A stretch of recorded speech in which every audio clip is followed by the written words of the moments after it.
You are Locked On Lakers,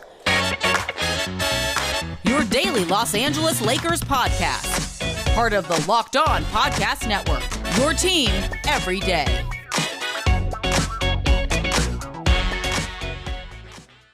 Hey, everybody. Welcome to Locked On Lakers for Monday. Brian Kamenetzkys and Andy Kamenetzkys wanted to tell you that today's episode is brought to you by Spotify Green Room. Download the app and join us on Friday, noon Pacific, to get in on the action.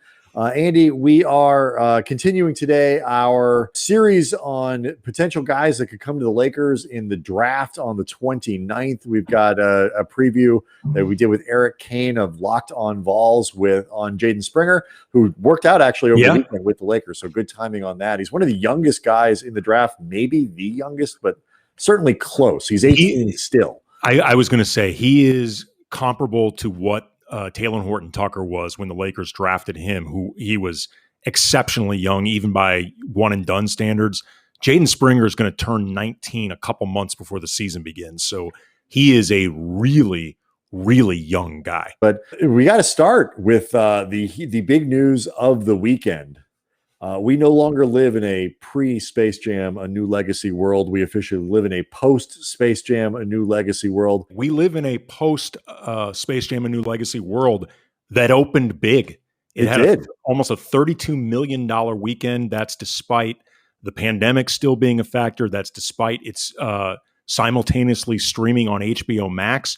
It outperformed the initial expectations for the weekend by about $10 to $12 million. It's the number one movie of the weekend. It knocked Black Widow off. So all in all, it was a really good weekend for LeBron, who was at Game 5, by the way, with his glass bottle of tequila, his own tequila. I believe it's called Los Lobos, under the chair.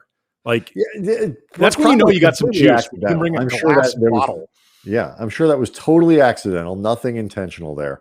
But I have some questions, and we have some questions that we're going to answer here about Space Jam, which we both saw over the weekend. We streamed it from our homes. We did not see it in the theater, just so people know. And I think the fundamental question, Andy, because both of us, we read some of the advanced reviews on Friday during the show. None of which were good. No, they were all terrible. It is currently sitting right now at 30% on Rotten Tomatoes. So the rest of the reviews that came in did not bump up the average. It didn't help. No, it does have, by the way, an A- cinema score, which means that audiences seem to have enjoyed it. Seem to like it, and the people are more important than the critics. Yeah, it is not a critic star. I had very low expectations based on what I was seeing from critics, based on what I was seeing from people I know on Twitter, and I know their tastes a little bit and all that. And so I wasn't quite sure what to expect when it came to answering this critical question. Is the new Space Jam better than the first Space Jam? Low bar to clear. The original Space Jam is crap. It's not good. So I would say first, yes, it is definitely better than the original Space Jam. Andy, do you agree? Yes, I think it is a better movie. I think it is more fun. I think it is faster paced. I think it has better animation, better technology. And at worst, it is a draw between MJ and LeBron in terms of the lead performance and how good they are. I want to let people know as we start digging into this, there will be spoilers. Yes, there could be. To whatever degree you care, and frankly, you shouldn't, because there's really nothing to spoil. Like, you're not going to learn whose head is in the box, and there's not really there's not a head in the box moment. Yeah, I mean, but if there's not even an Einhorn is Finkel, Finkel is Einhorn kind of thing, right? Like, none of that. But if you want to be completely uninfluenced before you see the movie, skip ahead to the Jaden Springer preview, and then after you see the movie, come back to hear us talk about it. But I don't really think it's necessary, but you do you. we just don't want to upset anybody. But it's I think a better version of, I think it improves upon the original by quite a bit, actually. Even though, I mean, it's not a great movie per se. I'm not entirely but is it better? Sure it's necessarily even a good movie. Like, if you're thinking about, like, is this a movie that is like constructed well with like a really good script. And like, I don't even mean like it, guys, come on, it's a kid movie. I've seen a thousand, I have 3 children. I've seen 1,000 kids movies. Some of them are put together really well with great scripts and excellent writing and all that. This movie doesn't have a lot of that. And then some of them are Ice Age 5, which I saw in the theater as a father. Right. This one is in the middle. Yeah, it's not a great movie. It ain't Pixar. It ain't Angry Birds. It's no, in the middle. It's in that nice middle between them. But it's reasonably successful in what it's trying to do. My 11-year-old, we watched most of it last night. Then they went to bed, and I finished it. Like, they liked it. It is way more entertaining than I thought it was going to be. My 10-year-old daughter, who is not into Looney Tunes really, like she's seen them a bit, but they're not really her thing. Like most kids of her generation, the Looney Tunes isn't something that they seek out. And, she's very aware of LeBron because of what I do and stuff like that, but she's not a sports fan. She's not a basketball fan. She really liked it. Like she watched the whole thing, got really into it. She has a friend spending the night before camp tomorrow or today, as you hear this. And I heard her IMing with her friend or FaceTiming, and she was asking her friend if she wanted to watch it. So, and from what I'm reading, the under 18 audience for this movie was pretty strong. So it seems like they've managed to reach a fair amount of generations with this thing. And I will say the one thing that I really appreciate about this, one of the worst things about the original Space Jam was the way that the Looney Tunes were treated. As somebody who grew up on these characters, they if you go back, like they have no resemblance to those Looney Tunes. It's like some sort of like wacky new version. They sucked. It was an abomination what they did to the Looney Tunes in the original one. This one felt like I almost like, I think I compared it to like the new Rams uniforms, where it's like they're updated, but you recognize where they came from. Mm-hmm. Like that's kind of what I felt about these Looney Tunes. It was much better. So kudos for that. Question number 2, Andy. What did you like about it? What worked? What didn't? Well, there's 2 characteristics of it that can be linked back to one thing. And Don Cheadle as the villain, Algae Rhythm. Rhythm, Andy. See what they did there. Yeah, I do. I get it now. Oh my God. He's amazing. Like he is so committed to this character. Like he could have absolutely just phoned in a condescending, cash grab performance. And instead he is funny. He's really weird. Like he really leans into the weirdness of this thing. And he is so committed. Like, I have a feeling, Brian, because the movie's been so panned, you could see Don Cheadle get nominated for a Razzie. Don't do this, Razzie voters. Like, seriously. Oh, no, it would be totally unfair. Don Cheadle, like, when you consider everything he's working with, like the absurdity of this premise, most of his scenes, if not all, are opposite either kids, green screens, or LeBron. Like, in his own right, this should get him in the Oscar conversation. Like, he is...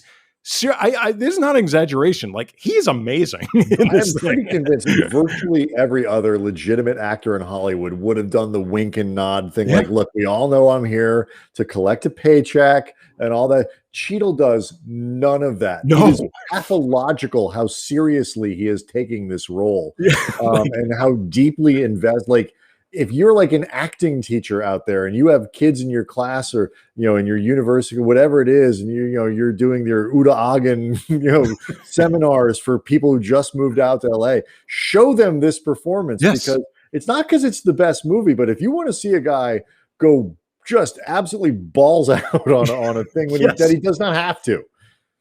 He could have half-assed his way through the whole thing. He puts the whole ass in there. Like he is 3 other asses. Like every ass is in there. He is no less invested in this role than he was like in Boogie Nights or Out of Sight or Hotel Rwanda or like all these things. It's staggering. Yes, it really is. And along the lines of that weirdness, Brian, like as I said, Space Jam: A New Legacy is not a great movie per se, but it is not only better than I expected, it is way weirder than I expected, like in a good way. My daughter described it. There's a lot of chaos happening.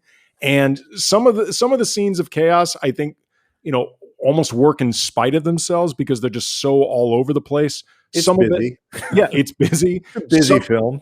Some of it settles down and, and falls into a groove. But either way, like, it's, whether intentionally or not, it's weird in a way that makes it feel more subversive. It definitely is more watchable than like the first one, which is much more straight laced. Like, it is in a good way, weird movie. Like, it's kind of strange.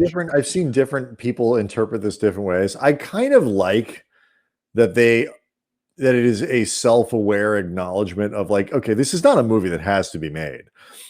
This is not a movie that needed to be done. It is kind of a giant cash grab and a way to flash a bunch of Warner Brothers IP and do all they don't hide that. And but I like how they did it. I actually enjoyed how premise of the film is that. All right, let's take a break. We got a couple more questions that we want to ask about Space Jam, including what this means for LeBron James as a potential movie star. And don't laugh, because Stranger Things and Stranger People have become movie stars off of less success than this. So we'll do that next. Locked On Lakers brought to you by Built Bar, the best tasting protein bar ever. Bars covered in 100% chocolate, soft, easy to chew, not like the deadbeat ones that are literally a chore to get through. It takes like 3 hours with a chainsaw, and you don't want any part of those. But Built Bars, they're healthy.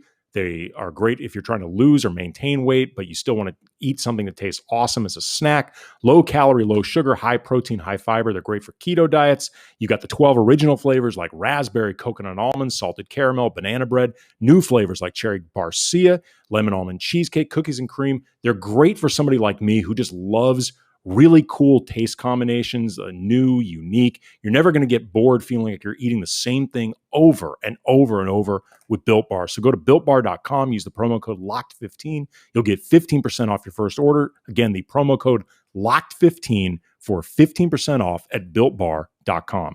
Yeah, you talk about Cheadle, who is absolutely, I agree with you, Andy, one of my favorite parts of Space Jam. He might be the reason the thing works.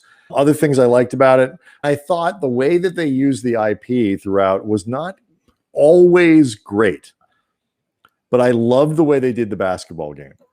My favorite part of the use of the IP was how they did the basketball game, where they're just people from Warner Brothers films in the crowd watching. So like Cheadle's coaching and yelling and screaming, and the Penguin is just standing right there. Or Jim Carrey's character from The Mask, or like various Jetsons, Captain Caveman, the Droogs from A Clockwork Orange, Beetlejuice, all these different DC characters. Like, they're just hanging out watching this thing. Exactly. That to me, Tony Soprano, the most effective way that they used IP. Oh yeah, it's actually a lot of, like, the spotting these people is actually a lot of fun in this. And I think I like the way they use some of the Warner IP better than you, but I agree that part of it was really fun, and I think a very good way of using eye candy. I also enjoyed in the beginning when they show little LeBron developing his mindset about how the importance of hard work, and also that video games and basketball don't mix. I enjoyed that Wood Harris played his coach, because it felt like a more wholesome version of when Avon Barksdale coached that Baltimore versus West Baltimore game in The Wire, which that has to be a non-coincidental casting choice. But I thought that was really fun. The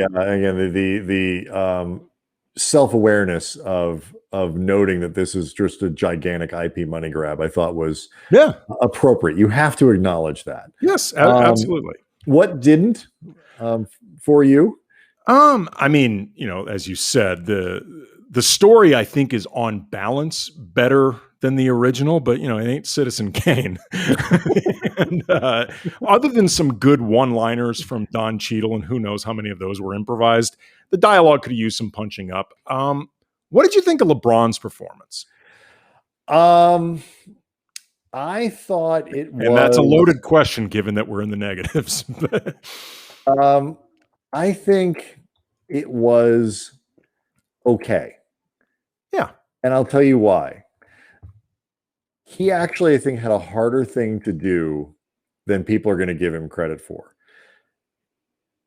Trainwreck, for example, is a movie where LeBron is technically playing himself, but he's not really. He's playing a parody, kind of a mock-up, a send-up of himself. Yeah. That allows him to essentially play a character whose name is LeBron. Like LeBron's got a potty mouth. LeBron will curse. LeBron, will say things that are off color, but like you can't in this movie. Right. I thought he was fine. I thought he was fine. Yeah. He was neither great, but he was not awful. I actually thought this movie did something really smart compared to the original, which was LeBron ends up spending a lot of time as an animated version of himself, like in a purely animated world with all the Looney Tunes. Right. And I thought beyond the fact that it allowed the Looney Tunes to be more of the Looney Tunes and have like more of that anarchic, spirit that we grew up with watching them, I think it lessened the burden on LeBron to have to, quote, carry the movie as much. You can animate around. Yes. He doesn't have to emote and use his face. Yes, and exactly. I would imagine that was intentional, and I think it was a really smart way to do it. So that I think that's interesting with LeBron. That said, though, I mean, the opening that he had, it shows that LeBron could likely find some success doing movies. As much as he stepped into an established property, it also reflects his popularity. All right, so let's get to that. This is the last question. This is the last question that we have on the Space Jam portion of today's episode. Does this mean LeBron James can be a movie star? Because you mentioned it at the top of the show, Andy. It's a $30-something million opening, way better than expectations. LeBron basically sent out a tweet this weekend with those stats, like, suck it, haters.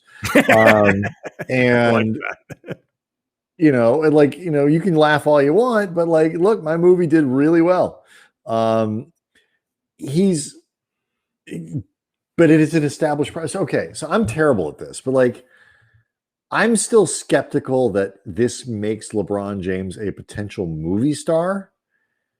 But I do think he's off to a better start than like Shaq. Well, and Shaq got to make more than one movie. If LeBron, it means that he gets to keep making more movies. If I was going to say, it's interesting, Brian, you said that because the weekend that the new Space Jam opened happened to be the weekend that was the 25th anniversary of the Shaq trade, sending him to the Lakers. And Shaq was already doing movies by that point, and one of the draws to him for becoming a Laker beyond competing and all that stuff was the ability to do things like this. And Shaq and LeBron were like two guys that people in the industry thought could legitimately be at the center of movies. But as Shaq showed, like you said, the returns could be all over the place. LeBron is off to a better start with his movie career than Shaq ever was, because Trainwreck is a better movie than Shaq ever appeared in. I mean, like the best movie he was ever a part of when Shaq was really being able to showcase just being Shaq was Blue Chips. And I mean, it's fine, but it's not a great movie. Trainwreck's but it is the best. I mean, if my other options are Steel and Kazam, it's the best. Right. And, LeBron had a better opening than Shaq ever had. Kazam, I think, is the best grossing movie of Shaq's ever. The entire gross was like 25 mil. So, I mean, even if you take into account inflation, all that stuff, LeBron is doing better than them. It doesn't mean that he guaranteed Brian can be a movie star. Like, I think that would be a stretch to take from this opening. But I do think that it suggests that possibility is there. And I think LeBron's going to have to be particular about the way he does this stuff. He's going to have to be choosy, but at the same time, he's experienced with doing this stuff. He's a well-established producer. I think got pretty good taste in material. That's what you just mentioned there. And this is actually a subject that I think we should cover, certainly before the season starts. We have kind of a little bit of off season to play around with. Part of the reason LeBron can be a movie star, if he wants to be a movie star, is what we talked about before. Like the not just the success of this, making it possible he can do more. You just mentioned it. His juice as a producer, his influence as a guy in entertainment. Spring Hill, his production company, become like a billionaire. Dude, Spring Hill, his production company might be getting sold. The valuation of it is $750 million. That's incredible. if he wants to, LeBron can do whatever the hell he wants. If he wants to buy a sports team, he can buy a sports team, and ultimately, I mean, like an NBA team, and ultimately will, I think, once he retires, and that kind of thing becomes legal. If he wants to buy himself a way to make movies, like, he can do what he wants, because LeBron at this point is such a massively influential person, not just in sort of the basketball zeitgeist or like the club, but like as a financial business mover. And like, LeBron is an industry, and a powerful one at that. And if he wants to point some of that industry because he thinks it's fun to put himself in movies, he can. Even if other people aren't that interested, he'll still. But I think there is a possibility here that with the right scripts and choosing the right stuff, I don't think he's got the same kind of charisma, or even with the limited, like, he's not going to be The Rock. I don't think he can do that. Probably not. He could make movies. Like, Dwayne Johnson is a better actor than LeBron James. Yeah. I think it's, I mean, then LeBron. Although, I mean, to be fair, in the beginning, nobody thought Dwayne Johnson was anything other than charisma, and he developed into, correct, better acting. And I think LeBron could obviously get better, but I just think ultimately you're probably correct. Going to be better at this but yes. But that doesn't. There's a lot of wiggle room between the Jumanji franchises and LeBron being able to find other things that he can do if he picks carefully. All right. Yeah. I mean, really quick. Quick. First of all, with The Rock, just a reminder, that guy was acting well before he became a movie star. That was his day job as a wrestler. That was acting. Reminding people that today on the road to the finals, our NBA playoffs coverage brought to you by Michelob Ultra. It's only worth it if you enjoy it. 2.6 carbs, 95 calories. We can all enjoy the games a little more this season. I want to go out with a couple observations from my daughter. This was her summary of the movie, which I thought was pretty good. She said it's basically Wreck-It Ralph with basketball and old cartoons. So if that sounds like an appealing pitch to you, you should see this movie. Also, she was outraged by how much cheating happens in this game on both sides. And it's a tradition carried over from the original. Like, it's a weird theme that basically cheating pays when you can't honestly cheat. And the most outrageous, elaborate means of cheating possible, the better. Like, the bigger, the better when it comes to cheating. It happens because not only are these, but like, again, spoiler alert, like, there's like the boosts in LeBron's kids video game, which changed the scoring system. And then there's just flat out cheating. Yeah. But that's what the Looney Tunes are allowed to do that. And then the other thing was, without having seen the original, she didn't understand why it was called Space Jam, which I thought was kind of funny. Yeah. All right. Next, we will get back into our previews for potential draftees for the Lakers with the 22nd pick in the draft on the 29th. We'll do Jaden Springer, who worked out for the Lakers this weekend, talking to Eric Kane, host of Locked On Vols. Covered him in his one season, covered Springer in his one season at Tennessee. We'll do that next. Locked On Lakers brought to you by BetOnline. BetOnline, the fastest, easiest way to bet on all your sports action. Baseball season's in full swing. You can track all the action at BetOnline. This week, tons of sports action on the go. Get all the latest news, odds, info for all your sporting needs, including MLB, NBA, UFC, MMA. Before the next pitch, head to BetOnline on your laptop, your mobile device. Check out all the great sporting news, sign-up bonuses, contest information. Don't sit on the sidelines anymore. This is your chance to get into the game while teams are neck deep in the playoffs. Head to the website, use your mobile device, sign up today, receive your 50% welcome bonus on your first deposit using the promo code LOCKEDON. Bet Online, your online sportsbook experts. All right, so joining us now, Eric Kane. He is the host of Locked On Vols and the Sports Animal in Knoxville. That's the flagship station for all the UT sports out there. He also covers UT for Rivals. He's going to break down Jaden Springer for us. Eric, thanks so much for coming on. We appreciate it. Yeah, guys, I appreciate you having me on. This guy is one of, I think, the more intriguing prospects out there because he has an interesting combination of age. He's very young, still 18, I think. Yeah, he turns 19 a couple months before the season begins. So that's like Taylor Horton Tucker territory in terms of how even young THT can call this kid.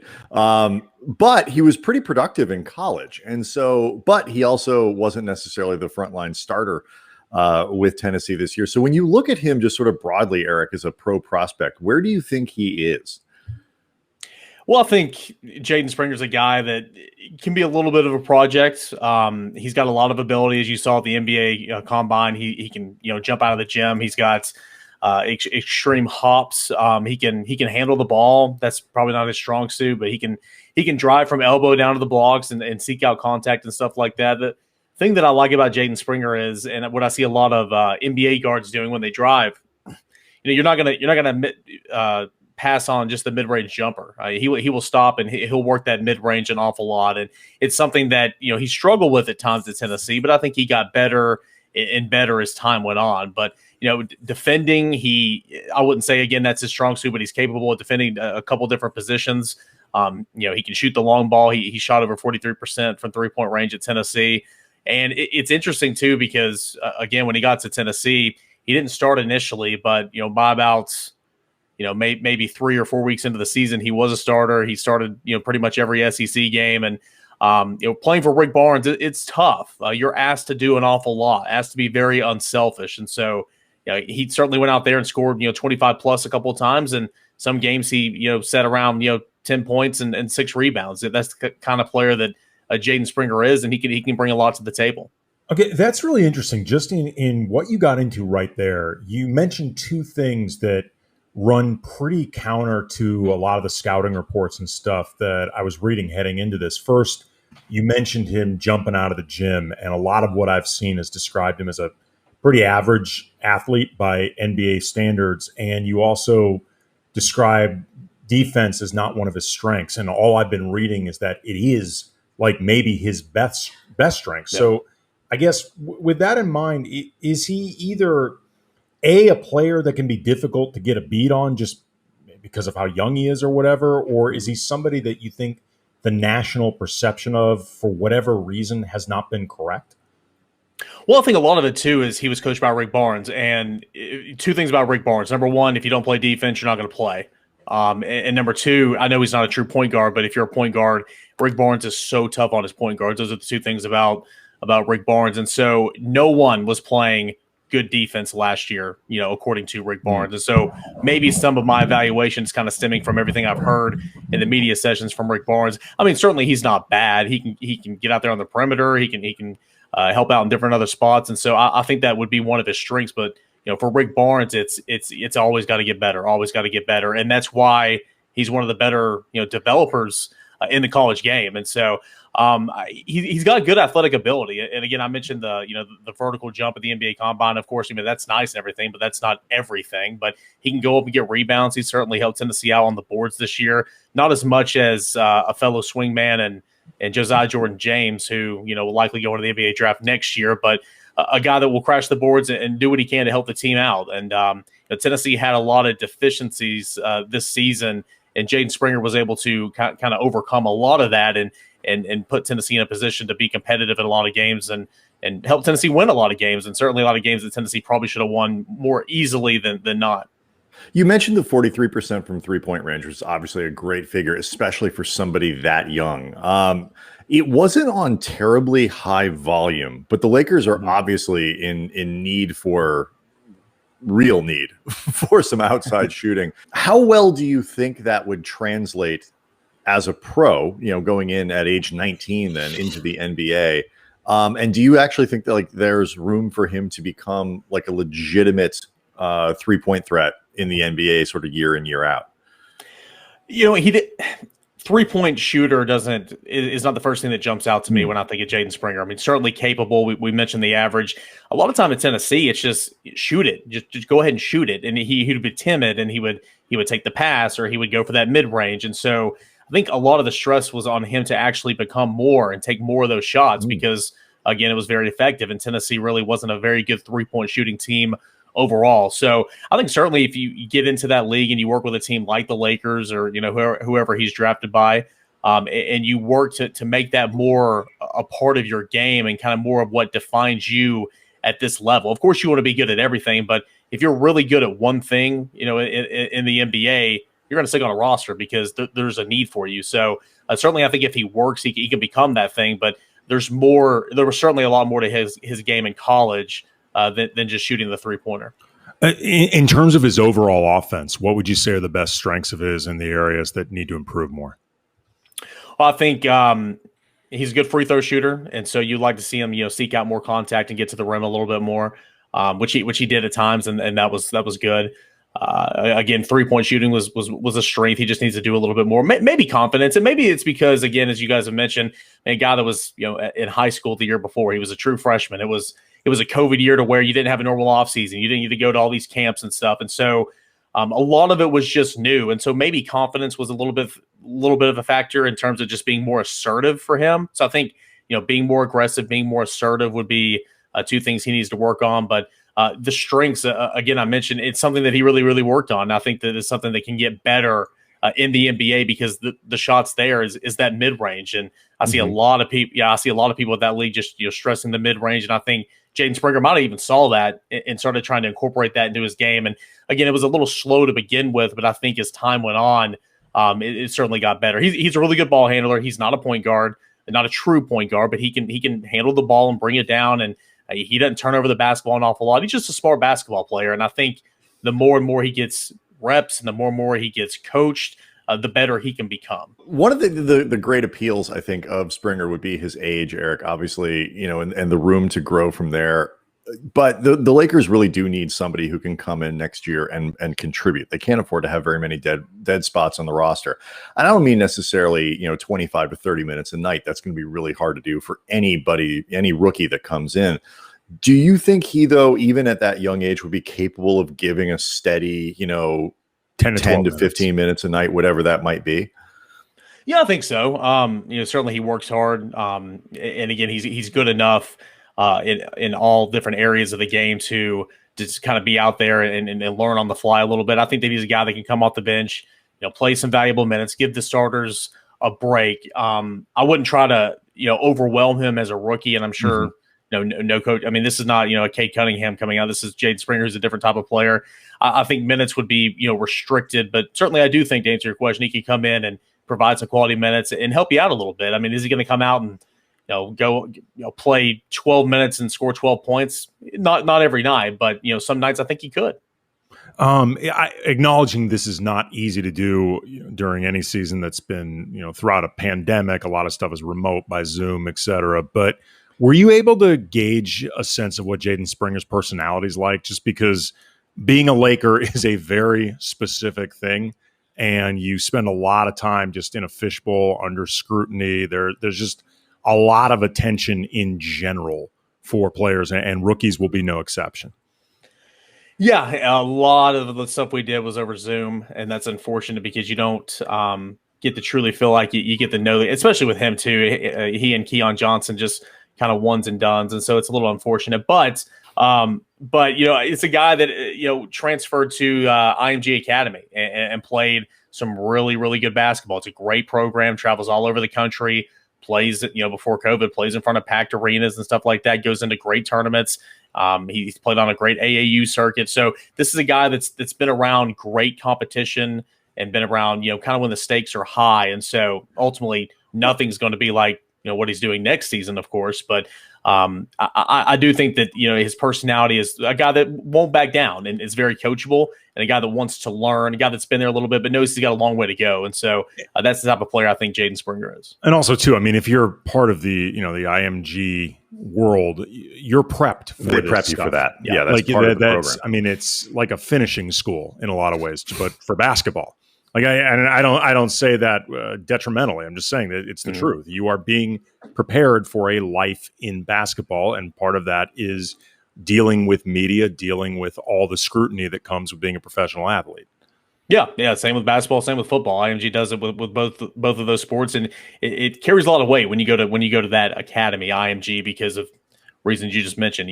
They're going to play in the best tournaments. You're going to be hounded by reporters like myself calling about recruiting and stuff like that. And they coach you up on how to answer things and how to go about this type of stuff more so than, you get that type of training when you go to college and all that. But if you're getting this training before, and I don't think it was from the get-go that it was absolutely he was going to come in and be a one and done, but I think it was always more so he was than he was, and he was never going to be a guaranteed lottery pick. Keon Johnson, another player, has kind of been his realm was like, okay, he's probably going to be a lottery pick. He's going to be right on that line. Jaden Springer was.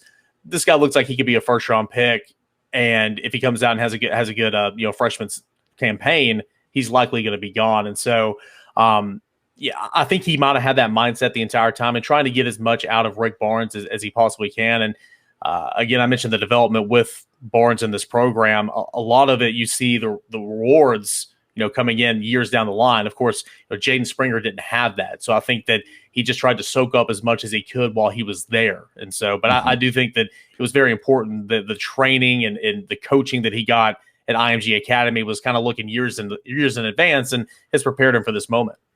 My last thing for you, Eric, is, in the SEC, you've had a chance to kind of see some of these guys go through when they play Tennessee, and I mean, a lot of one and dones and a weird season. I don't expect you necessarily to have like super deep insight, but when you see, when you saw Springer play, Trey Mann at Florida, or Cam Thomas and guys like that, how did he look relative to those guys? Did he fit in more polished, less polished? What was your evaluation there? I always thought that he held his own, and he looked, every bit as gifted, every bit as athletic, every bit as skilled as those guys. Some of these games, it was such a weird year for Tennessee because Tennessee had so much talent, and the expectations were through the roof. And the team just never, whether it be COVID, whether it be injuries, whatever the case may be, the team just never gelled and came together and played as one. So a lot of these games, I mean, Florida, beat the brakes off Tennessee in one of these games.